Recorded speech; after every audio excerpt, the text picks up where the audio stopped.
semana que nós estamos lendo e meditando a partir desse salmo, aquilo que o Senhor tem para cada um de nós.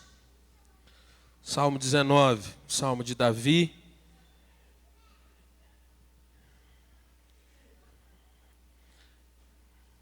Nós vamos ler todo esse salmo, mas hoje nós vamos nos deter aos versículos 11 a 14. A palavra do Senhor nos diz assim: os céus proclamam a glória de Deus e o firmamento anuncia as obras das suas mãos. Um dia discursa a outro dia, uma noite revela conhecimento a outra noite. Não há linguagem, não há palavras, e deles não se ouve nenhum som. No entanto, por toda a terra se faz ouvir a sua voz, e as suas palavras até os confins do mundo. Aí pôs uma tenda para o sol, o qual, como noivo que sai dos seus aposentos, se regozija como herói a percorrer o seu caminho. Principia numa extremidade dos céus, até a outra vai o seu percurso, e nada refoge ao seu calor. A lei do Senhor é perfeita e restaura a alma. O testemunho do Senhor é fiel e dá sabedoria aos simples. Os preceitos do Senhor são retos e alegram o coração. O mandamento do Senhor é puro e ilumina os olhos. O temor do Senhor é límpido e permanece para sempre. Os juízos do Senhor são verdadeiros, todos igualmente justos. São mais desejáveis do que o ouro, mais do que muito ouro depurado. São mais doces do que o mel e o destilar dos favos. Além disso, por eles se admoesta o teu servo, em os guardar a grande recompensa. Quem há que possa discernir as próprias faltas? Absolve-me das que me são ocultas. Também da soberba guarda o teu servo, que ela não me domine. Então serei irrepreensível e ficarei livre de grande transgressão. As palavras dos meus lábios e o meditar do meu coração sejam agradáveis na tua presença, Senhor, rocha minha e redentor meu. Amém. Meus irmãos, nós temos meditado nesse salmo, nesses últimos domingos pela manhã, com o intuito de trazer ao nosso coração aquilo que é algo tão simples, mas ao mesmo tempo é algo tão negligenciado nesses nossos dias corridos, cheios de porquês e senãos, e a gente vai, ao mesmo tempo em que se lembrando dessas coisas, trazendo para o nosso coração que o segredo que os nossos irmãos do passado, as respostas que eles obtiveram em toda a sua caminhada, são as mesmas respostas que nós temos nesses nossos dias. Porque, embora o nosso mundo seja muito diferente dos nossos dias passados, ou dos dias do passado daqueles nossos irmãos, na realidade, na raiz das coisas, as preocupações são as mesmas. Os desejos são os mesmos. Os medos, as confusões, tudo é muito parecido. Interessante que você pode observar comigo, olhando para esse salmo, que os 6 primeiros versículos falam da natureza, proclamando que há um Senhor sobre todas as coisas. E é interessante que nos dias de Davi, quem escreveu esse salmo, ele dizia que o sol era como se fosse um herói que percorria o dia, atravessando de uma ponta a outra, mostrando que de fato ele não estava ali sozinho, pois sobre ele havia ainda a cobertura dos céus como uma grande tenda, é o que está escrito no seu texto, para anunciar que havia ainda uma mão que criou aquilo tudo. O apóstolo Paulo, lá no 1º capítulo de Romanos, vai dizer que, porém, mesmo sabendo dessas coisas, o homem, ele se fecha e não enxerga a mão do Criador. Toda a humanidade vê a criação, mas não reconhece a mão de um Criador sobre ela. É diferente dos nossos dias? Não é. E aí o salmista vai mostrar que para que nós nos aproximemos e conheçamos a vontade de Deus, nós precisamos de uma revelação especial, uma revelação específica que se contém na palavra do Senhor. E desde que o mundo é mundo, o Senhor fala com o ser humano, falou nos dias de Adão, avisou a Adão sobre consequências da desobediência, Adão não ouviu. Chamou a Abraão, mostrou àquele homem que se ele obedecesse, seria pai de uma grande nação, ele obedeceu e assim se fez. E ao longo de décadas e séculos, essa tem sido a história da humanidade. Gente que ouve a voz do Senhor e obedece, gente que ouve a voz do Senhor e toma por desprezo e as consequências vêm. E nós vimos que para quem vai conhecendo a palavra do Senhor, nos versículos 7 até o 10, há um valor tão sublime, há uma coisa tão valiosa nas mãos, que o salmista se detém trazendo os maiores benefícios que nós podemos ter a partir da palavra do Senhor. Nessa manhã eu quero mostrar para os irmãos também que o salmista não é alguém utópico. Ele não é alguém que está distante dos seus dias e, mais ainda, ele se reconhece como alguém necessitado, extremamente necessitado da palavra do Senhor. Irmãos, o versículo de número 11, depois que ele fala de tantas grandezas e tantos benefícios da palavra do Senhor, ele inicia dizendo assim: olha, além dessas coisas, além da palavra de Deus ser tudo isso que eu acabei de dizer, escrevendo antes, dos versículos de 7 até o 9, além de trazer todos esses benefícios, nós vamos vendo que por eles, ou seja, quando ele diz aí no versículo de número 9, os juízos do Senhor, aí ele diz no versículo 10 que eles são mais desejáveis, mas no versículo 11 ele diz que por eles, pelos juízos do Senhor, o teu servo é admoestado. Irmãos, nós vivemos em dias em que a gente precisa de fato ter a noção, se nós nos conhecemos, se nós olhamos para dentro de nós mesmos. Um exemplo bobo, simples, mas que vai ilustrar um pouco o que eu quero trazer para você. Você cruza com um irmão e ele te pergunta: tudo bem? Você responde: tudo bem. Se você encontra esse irmão de novo e ele pergunta para você outra vez: tudo bem? Você responde: tudo bem, mas geralmente você já tem um incômodo. Pô, já falei com esse cara que está tudo bem. Mas se ele te olha de novo nos olhos, pergunta a terceira vez: está tudo bem? Isso geralmente desestabiliza a gente. Será que esse cara está vendo alguma coisa em mim que eu não estou percebendo? Será que ele sabe de alguma coisa que eu não estou sabendo? Por que perguntar 3 vezes a mesma coisa? Quando é alguém chegado a nós, muito perto, a gente tende a responder de uma forma: olha, tem estado tudo bem, mas eu tenho passado por lutas. Ou às vezes nós entregamos direto: olha, não está tudo bem. E às vezes, irmãos, nós damos a oportunidade de ouvir um pouco mais. Tudo bem?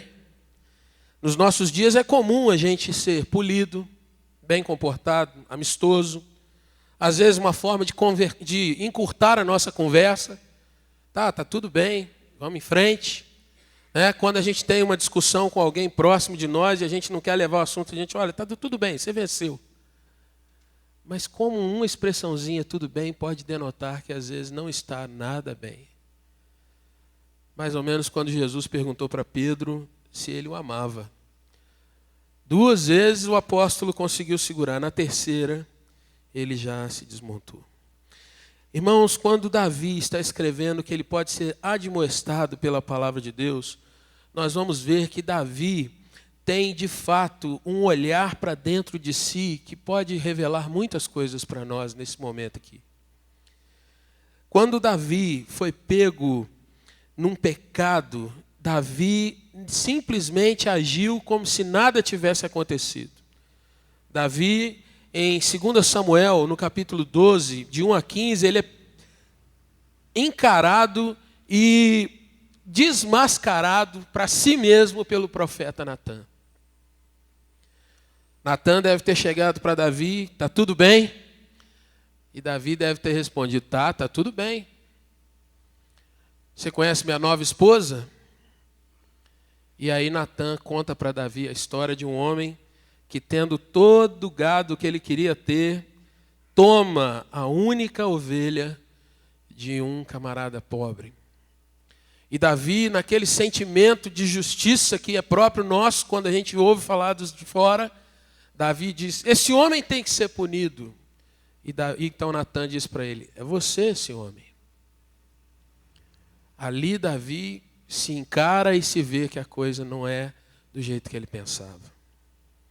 Irmãos, quando nós pensamos que dizendo apenas que está tudo bem e não enxergamos o que está acontecendo de fato, ou não resolvemos abrir de fato, principalmente para o Senhor, as nossas lutas, as nossas dificuldades, os nossos questionamentos, o salmista dá um nome para esse tipo de comportamento. No versículo 13 desse salmo está escrito soberba. Soberba.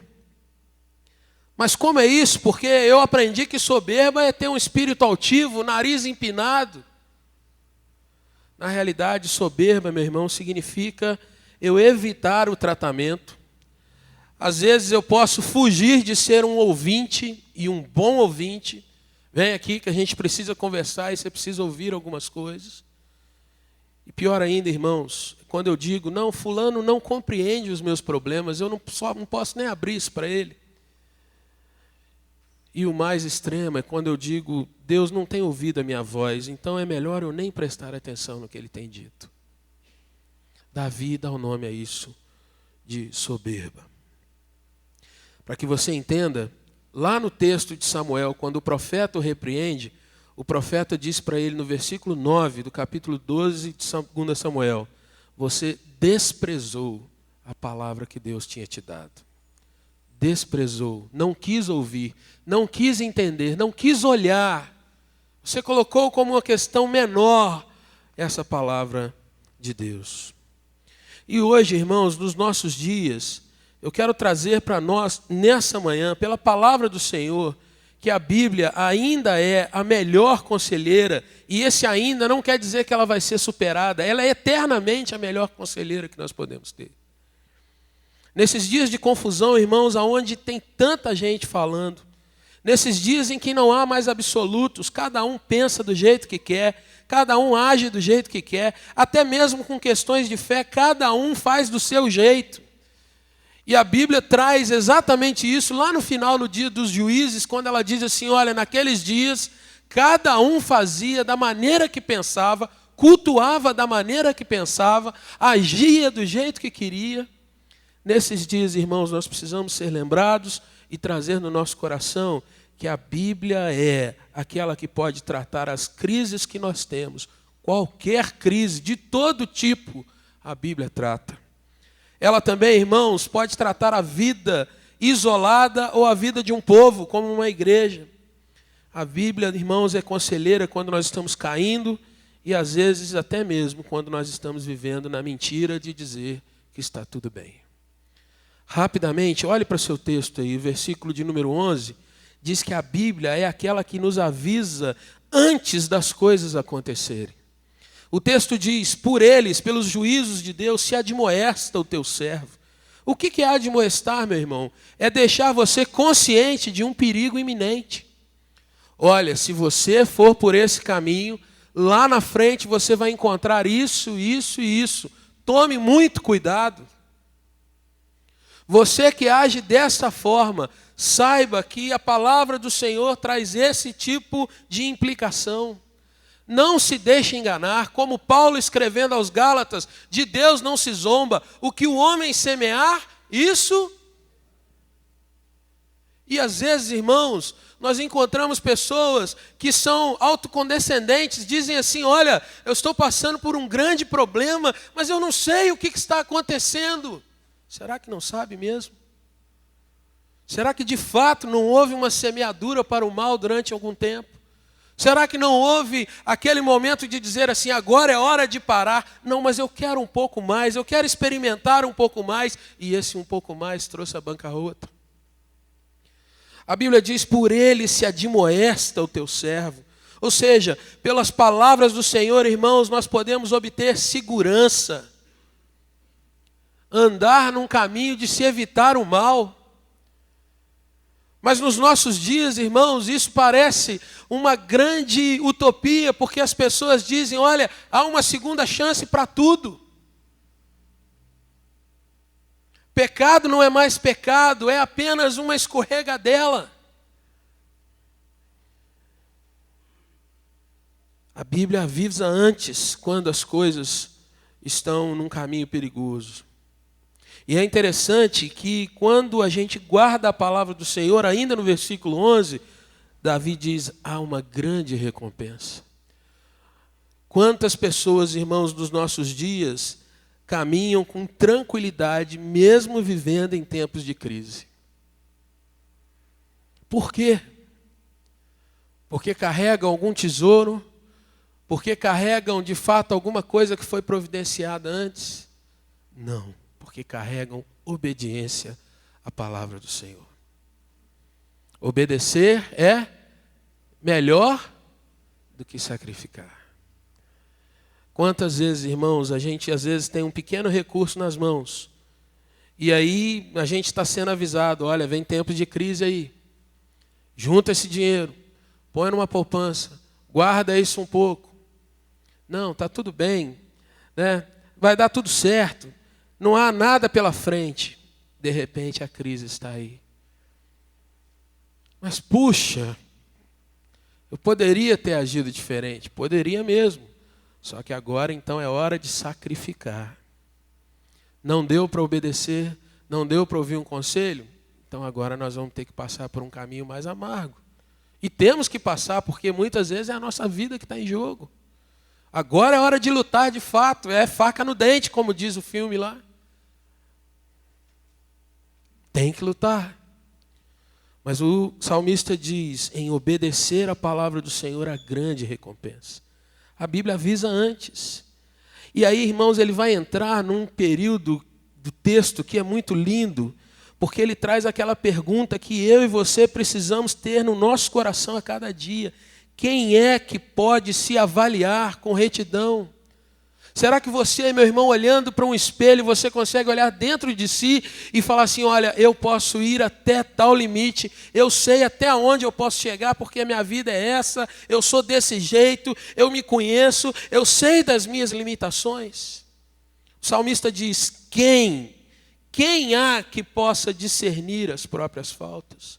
Quem se conhece a tal ponto de confiar em si mesmo sobre quaisquer aspectos da sua vida?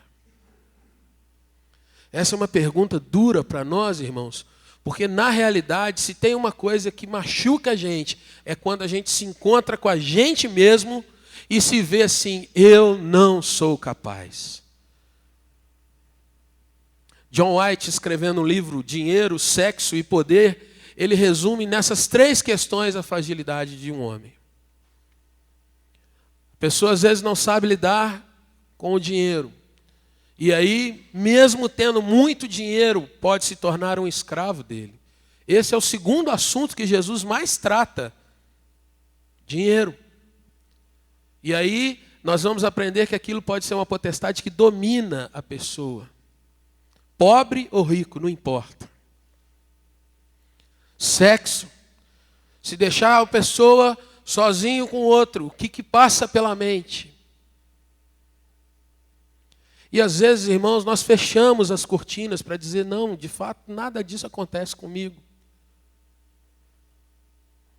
Irmãos, a terceira questão que John White fala é poder. Quando nos vem à mão alguma questão que nós dominamos uma situação ou dominamos outras pessoas. Há uma triste revelação de um pastor metodista que trouxe a seguinte frase, se você quer conhecer o caráter de uma pessoa, dá poder para essa pessoa. Grandes momentos de avivamento acontecem num determinado lugar, e aí as pessoas quando percebem, dominadores quando percebem que tal igreja está tendo uma visitação do Espírito Santo de Deus, e aquilo ali de repente começa a revelar que há pecados que precisam ser confessados, há pessoas que precisam ser tratadas, e aquilo vai gerar algum tipo de celeuma, então tira a pessoa daquele lugar e coloca, por exemplo, como diretor de uma grande escola. Coloca, por exemplo, para cuidar de uma grande associação que ele vai ter grandes poderes nas mãos. Coloca para cuidar de um grupo de milhares de pessoas que a pessoa vai receber um bom ordenado por aquilo ali. E então ele tem que ficar agora sem reação diante de algumas questões. E é interessante, irmãos, que John White está perfeitamente certo. Porque se você parar para pensar, se você for honesto diante do Senhor, e isso só pode vir com capacitação do Espírito Santo, você vai ver que em determinadas situações você vai esbarrar em alguma dessas questões. É interessante que quando Deus nos tira algo, nós vamos até o Senhor para reclamar. Mas quando o Senhor nos dá algo, a gente não reclama, mas nem sempre a gente sabe absorver aquilo ali contra nós. Quem pode discernir as suas próprias faltas? Quem pode? É interessante você pensar, meu irmão, que às vezes a gente não revela para as pessoas os medos que a gente carrega. E a gente não revela também as culpas que a gente tem. O pecado, menos ainda. Aliás, o espírito do nosso mundo que é caído nos diz que o pecado hoje nem existe mais. Mas quando a gente encontra na palavra do Senhor algo que de fato traz para nós esse incômodo, a gente vê que de fato a gente precisa ser tratado. E mais ainda, meu irmão, a segunda frase desse versículo, Davi pede a Deus que o absolva daquilo que ele nem mesmo tem conhecimento.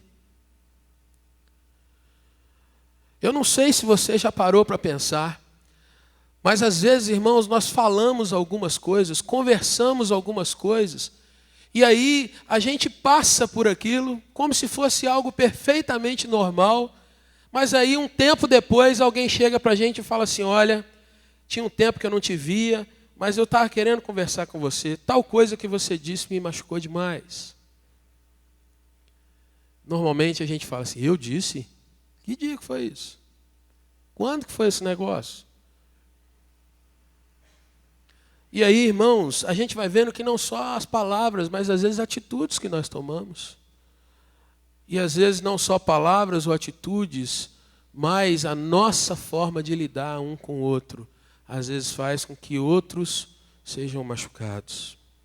Interessante, meu irmão, que Davi aqui, ele sabia plenamente diante de Deus que é impossível nós obedecermos a palavra de Deus de forma cabal, completa, toda.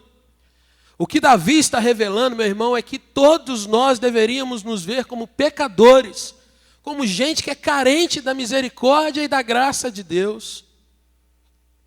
Mas o espírito desse nosso mundo quer levar a gente a pensar o contrário, que nós somos extremamente capacitados, nós temos toda a informação disponível nesse mundo, logo a gente é muito melhor do que os nossos antepassados e a gente é muito melhor do que as pessoas que nos cercam, então a Bíblia pode ser até uma conselheira, mas ela não confronta o meu pecado de verdade. E Davi diz, Senhor, quem há que possa discernir as suas próprias faltas? Quem há, ó Deus, que se enxerga dessa forma? E aí eu chego à conclusão, meu irmão, que quando eu começo a ler a Bíblia de verdade, quando eu começo a mergulhar nas palavras do Senhor, eu vou vendo que a Bíblia vai abrindo certas feridas para que elas sejam limpas. A Bíblia me avisa antes, mas a Bíblia me trata durante o meu pecado também. E essa é a causa, irmãos, de muitas vezes, quando nós queremos um bom conselho, nós somos confrontados às vezes com um erro nosso. E às vezes nós fugimos da palavra do Senhor. Adão, onde estás, Adão? E Adão então responde para Deus, Senhor, a gente estava nu, e aí a gente não pôde ficar na tua presença.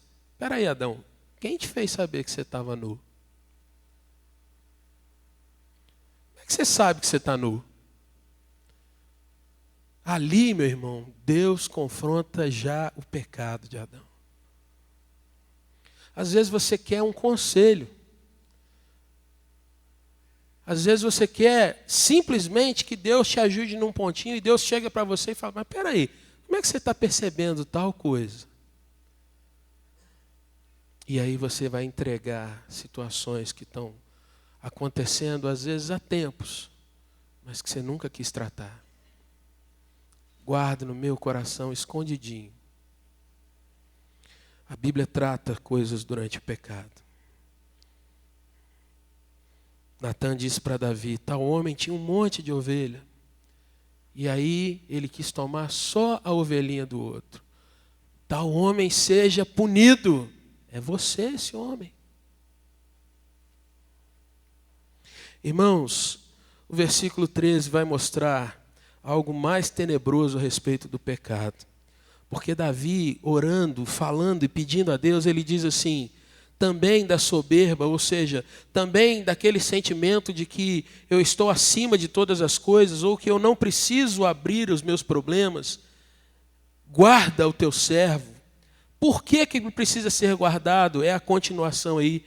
Irmãos, quando nós não tratamos um pecado, quando nós não tratamos algo que nos é incômodo, a tendência é que essa situação torna-se senhor das nossas vidas. Nós vamos tornando escravos de um pecado. Não há, irmãos, uma questão de, eu paro a hora que eu quiser, eu me livro a hora que eu quiser. Davi mostra, meu irmão, que a questão dela não o dominar é algo muito sério. E é interessante que Jesus, lá em João 8, dos versículos 32 a 36, ele vai falar sobre isso. Ele vai dizer exatamente o seguinte, olha, todo aquele que vive no pecado é escravo do pecado. Escravo. Não é que a pessoa diz assim, eu posso me libertar a qualquer hora. É exatamente a pessoa não enxergar mais que não tem condições de sair daquilo sozinha. E aí, Jesus falando lá para aqueles fariseus, ele diz assim, olha, se o Filho vos libertar, verdadeiramente sereis livres. E aí ele vai falar da questão de ser escravo do pecado e depois ele diz, olha, o pecado, ou o escravo, não fica o tempo todo na casa. O filho, sim. Ou seja, quando nós queremos estar na presença do Senhor, ou nós temos a condição de filhos, ou nós como escravos do pecado, às vezes experimentamos algo de Deus, tomamos aquele fôlego, ficamos um pouco aliviados, mas depois nós retornamos para aquela prática. E nos sentimos pesados, machucados e cada vez mais enfraquecidos. Se o Filho vos libertar, verdadeiramente sereis livres. Davi conclui então, irmãos, a sua petição dizendo para Deus, Senhor, que a soberba, que a questão de eu fugir do tratamento do Senhor não venha me dominar a tal ponto que eu já não consiga mais discernir a tua voz. Davi então está pedindo, irmãos, que ele seja um obedecedor, se a gente pode criar aqui uma expressão nova. Alguém que é servo, alguém que de fato está debaixo da vontade perfeita de Deus.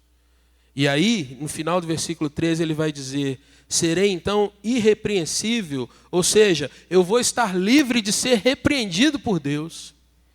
É interessante, irmãos, que nós não conseguimos deixar de pecar, essa é a verdade. Mas Deus sempre nos trata com graça. Mas quanto mais eu sou alimentado pela palavra do Senhor, tanto mais Deus me trata com mais carinho, com mais graça, e eu vou não só me fortalecendo, como os desafios que virão serão outros, e eu estarei mais forte.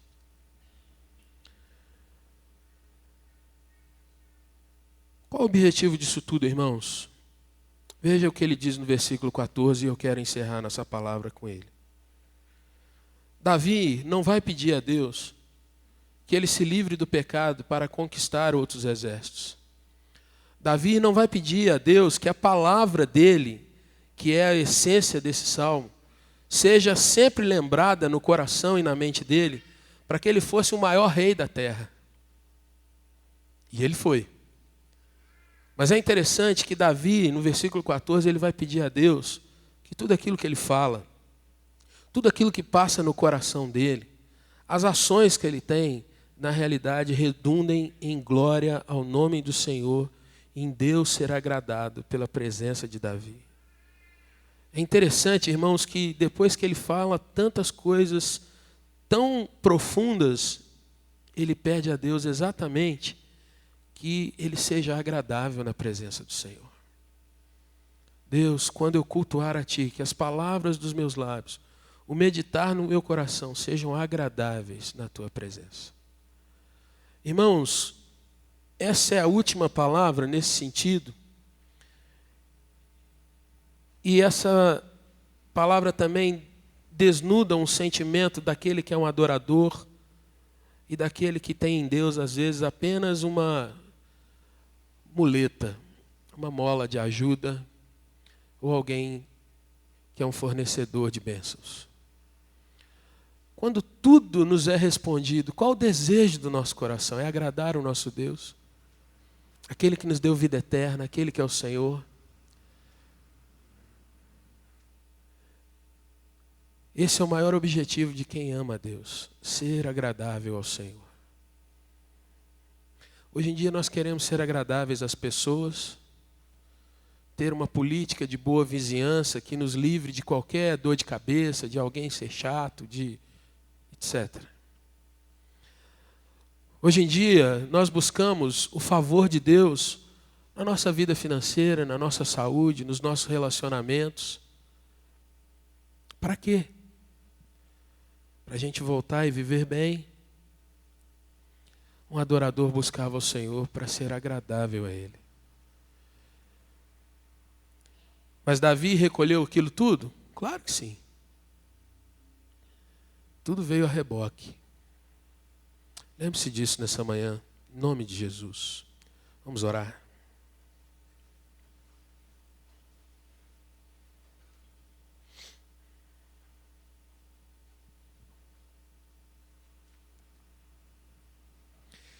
Quem há que possa me discernir as próprias faltas? Senhor, ajuda-nos, Pai, em nome de Jesus. Ó Pai, como um grande espelho que vai refletindo o que a gente carrega na alma, que o Senhor nos ajude, ó Deus, a ver qual é o nosso objetivo de vida. Senhor, muitas vezes nós estamos lutando porque queremos ser maiores do que esse mundo. Estamos competindo com os nossos vizinhos, com os parentes. Estamos, às vezes, ó Deus, querendo ter mais coisas, porque às vezes é apenas para ostentar, Senhor. Mas eu te peço nessa manhã, Jesus, nos conduza de volta à Tua cruz, para que a gente possa ver, ó Deus, que o Senhor nos chamou para a Tua glória, que o Senhor nos convidou, que o Senhor nos fez, que o Senhor nos criou, para que nós tivéssemos um gozo, Deus, que está acima de qualquer expressão de prazer desse mundo, que é nos deleitarmos em ser servo do Deus Altíssimo, em carregar sobre nós, não o fardo, Deus, das lutas do dia a dia, mas carregar nos ombros, Deus, a capa gloriosa do servo de Jesus Cristo. Ter sobre a nossa fronte, Deus, ter sobre a nossa cabeça a coroa majestosa de filhos do Rei que nós somos, como recebemos Jesus. E Pai, ajuda-nos nessa manhã a gente fazer uma reflexão maior da Tua palavra e da Tua presença, Senhor. Ó Deus, que a gente aprenda que tudo que o Senhor nos dá, ó Deus, é para que a gente se aproxime mais de Ti, para que a gente aprenda a glorificar o Teu nome e, ó Deus, receber todo o prazer que há em Ti, Senhor. Ó Deus, temos visto isso na vida de Daniel, um jovem, ó Deus, retirado da sua casa, colocado num outro país, de uma outra língua, mas que jamais abriu mão de estar na Tua presença. Senhor, ensina-nos que nós também estamos nesse mundo, Pai, mas não somos desse mundo. E precisamos ter claro diante de nós, ó Deus, que o nosso foco é o Senhor, para que a gente não se perca, ó Deus, lutando lutas que não são necessárias lutar, disputando coisas que não são necessárias serem disputadas. E, ó Deus, que a gente aprenda que o nosso Deus está bem perto de nós para nos direcionar de volta para Ti. Ajuda-nos nessa manhã, Senhor. E se alguém, ó Deus, tem passado por crises, por lutas, por dificuldades, que possa, ó Deus, voltar para a Tua palavra e para a Tua presença. Possa ver, ó Deus, que em discernir, ó Deus, as nossas faltas está a cura para todos os nossos males. E que o Senhor está com as mãos estendidas para cada um de nós nessa manhã. Muito obrigado por isso, Senhor, porque o Senhor não é um Deus que falou lá atrás e as Tuas palavras ficaram no passado. O Senhor fala hoje e o Senhor está diante de nós oferecendo graça para cada um de nós. Ajuda o teu servo, ajuda a tua serva nisso, a ter os olhos e o coração aberto para saber que o Senhor está aqui e o Senhor está pronto a trazer reconciliação com cada um que busca isso verdadeiramente. Eu te louvo por isso e te engrandeço por isso, Deus, porque o Senhor, na tua graça, tem nos amado e cuidado de nós. E assim, ó Deus, eu te agradeço e bendigo o teu santo nome. Em nome de Jesus. Amém, Senhor.